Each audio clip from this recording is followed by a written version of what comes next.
BJP ചാക്കിട്ട് പിടിക്കുന്ന രീതിയിലേക്കാണ് കാര്യങ്ങളുടെ പോക്ക്. അങ്ങനെ വരുമ്പോൾ സഞ്ജയ് റാവത്തും ഉദ്ധവ് താക്കറെയും ആദിത്യ താക്കറെയും മാത്രമായി ആ ടീം ചുരുങ്ങുമല്ലോ എന്ന് പരിഹസിച്ചവർക്ക് ഉദ്ധവ് കൊടുത്ത മറുപടി ഇതാണ്: എന്ത് പ്രതിസന്ധി വന്നാലും ഞങ്ങൾ കോൺഗ്രസിനെ വിട്ടു പോകില്ല.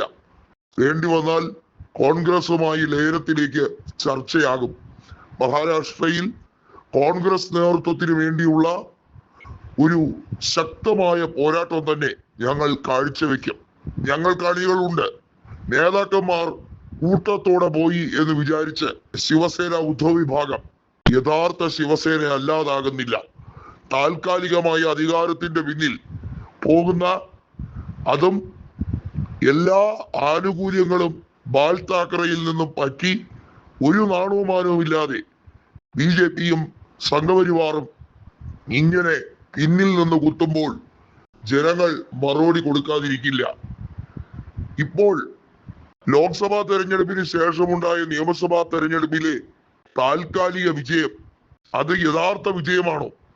EVMന്റെ കള്ളക്കളികളും ഇലക്ഷൻ കമ്മീഷന്റെ ആനുകൂല്യങ്ങളും കൊണ്ട് വിജയിച്ചു വന്നതാണ്. 48-ൽ 30 സീറ്റുകൾ ജയിച്ച ഇന്ത്യ സഖ്യം എങ്ങനെയാണ് 5 മാസത്തിനുള്ളിൽ പരാജിതരായത്? എങ്ങനെയാണ് ശിവസേനയുടെ പിളർപ്പാരംഭിച്ചത്? എന്തിനാണ് ഏകനാഥ് ഷിൻഡെ ഉപമുഖ്യമന്ത്രി സ്ഥാനത്തിന് വേണ്ടി BJPയുമായി ടൈഅപ്പ് ഉണ്ടാക്കിയത്? ഷിൻഡെക്ക് ഉപമുഖ്യമന്ത്രി സ്ഥാനം വേണമായിരുന്നെങ്കിൽ തന്നോട് പറയാമായിരുന്നല്ലോ എന്ന് ഉദ്ധവ് താക്കറെ ആവർത്തിച്ച് പറയുന്നുണ്ട്. മുഖ്യമന്ത്രി സ്ഥാനത്ത് BJP അധിക നാൾ ഏകനാഥ് ഷിൻഡെ സ്വീകരിച്ചിരുത്തുമെന്ന് നിങ്ങൾ ആരെങ്കിലും കരുതിയോ? ബീഹാറിൽ എന്താണ് പറ്റിയത്?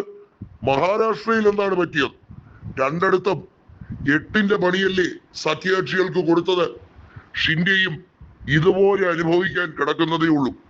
തന്റെ പിതാവ് കെട്ടിപ്പടുത്തുയർത്തിയ ഈ മഹാപ്രസ്ഥാനത്തെ 4 കാശിന് BJPക്ക് വേണ്ടി ശിവസേന പിളർത്തിയെടുത്ത് 2 സീറ്റും 4 വോട്ടും അധികം കിട്ടാൻ വേണ്ടി ഏകനാഥ് ഷിൻഡെ കള്ളക്കളി കളിച്ച കാര്യം മറാത്തികൾ മറക്കില്ല.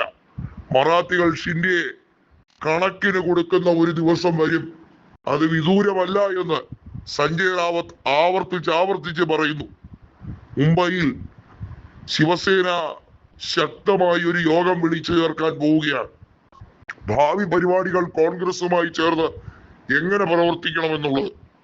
NCPയുടെ പിളർപ്പിന് ശേഷം ശരത് പവാറിന്റെ നേതൃത്വത്തിലുള്ള പാർട്ടി വീണ്ടും കോൺഗ്രസിലേക്ക് ലയിക്കാൻ പോകുന്നു എന്ന വാർത്ത ശക്തമായി തന്നെ അവിടെ പരക്കുന്നുണ്ട്. അത് സ്ഥിരീകരിക്കാൻ ഇതുവരെ ഒരിക്കലും NCPയുടെ പ്രധാന നേതാക്കൾ സുപ്രിയ സുലെ അടക്കമുള്ളവർ തയ്യാറായിട്ടില്ല.